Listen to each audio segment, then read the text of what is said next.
Dalam nama Bapa dan Putra dan Roh Kudus. Amin. Saudara-saudari terkasih, salam jumpa kembali dalam renungan inspiratif Minggu Biasa ke-32 berdasarkan Injil Markus bab 12 ayat 38 sampai 44. Janda miskin ini telah memberikan lebih banyak daripada semua orang lain.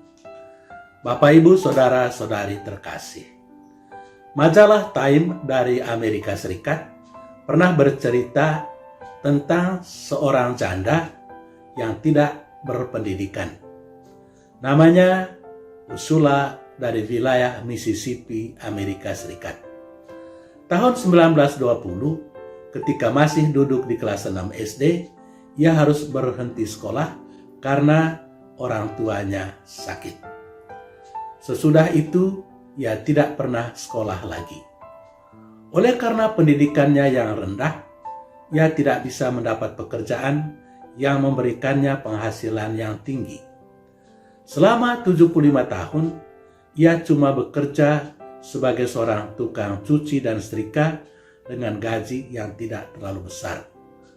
Dia tidak menikah dan tinggal di sebuah gubuk yang sangat sederhana.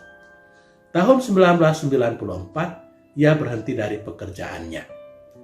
Berdasarkan pengalamannya sendiri yang tidak pernah menikmati pendidikan, dia akhirnya memutuskan untuk membiayai anak-anak yang tidak mampu bersekolah.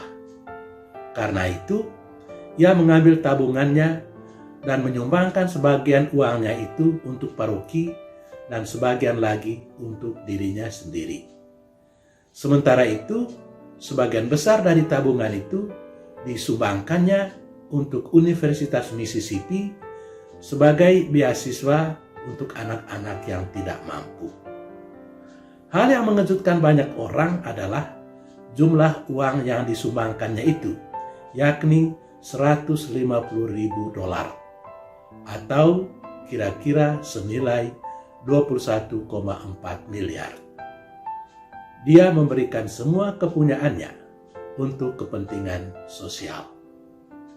Saudara-saudari terkasih, mungkin ibu yang diceritakan oleh majalah Time itu tidak banyak berbeda dengan janda yang diceritakan oleh Yesus dalam Injil hari ini. Saudara-saudari terkasih, memberi derma merupakan salah satu kewajiban keagamaan bagi orang-orang Yahudi.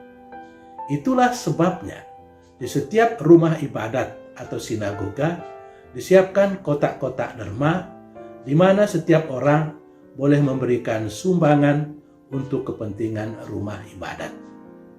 Biasanya orang-orang Yahudi yang masuk ke rumah-rumah ibadat memberikan sumbangan yang tidak sedikit.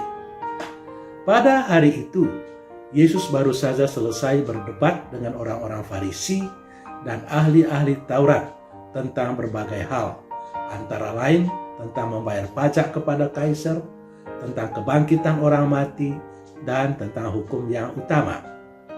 Setelah tidak ada pertanyaan lagi, dia duduk menghadapi peti persembahan dan memperhatikan bagaimana orang-orang memasukkan sumbangannya ke dalam peti derma itu.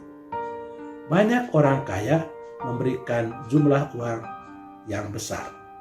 Tetapi yang dipuji oleh Yesus bukan orang-orang kaya yang memberi dengan jumlah yang besar itu, melainkan derma seorang janda miskin yang nilainya sangat kecil.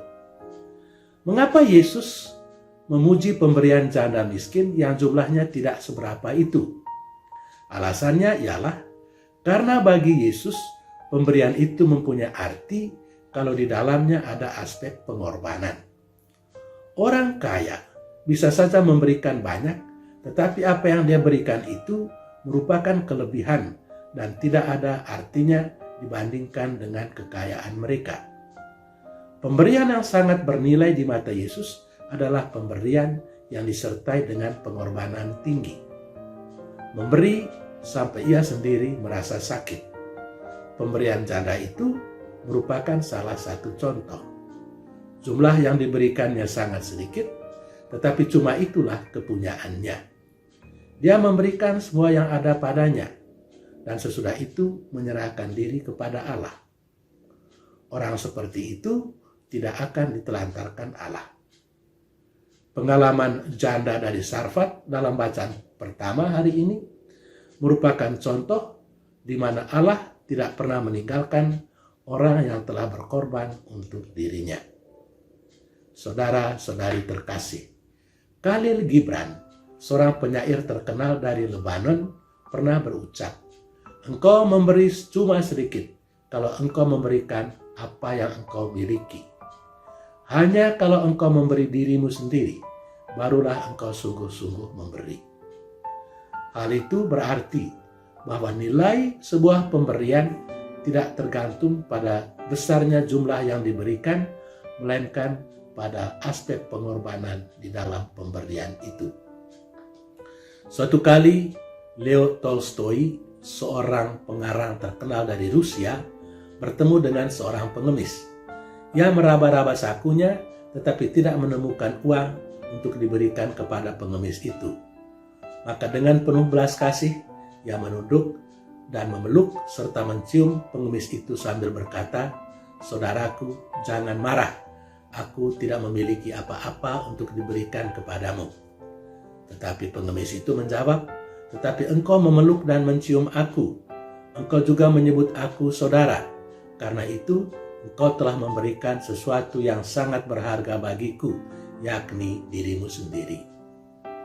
Apa yang dikatakan oleh pengemis itu rupanya tidak terlalu keliru. Pemberian yang paling berharga adalah pemberian diri untuk kepentingan orang-orang lain, sebagaimana telah dilakukan oleh Yesus sendiri. Semoga hidup dan karya kita dilindungi, dibimbing, dan diberkati oleh Allah yang Maha Kuasa, Bapa dan Putra dan Roh Kudus. Amin.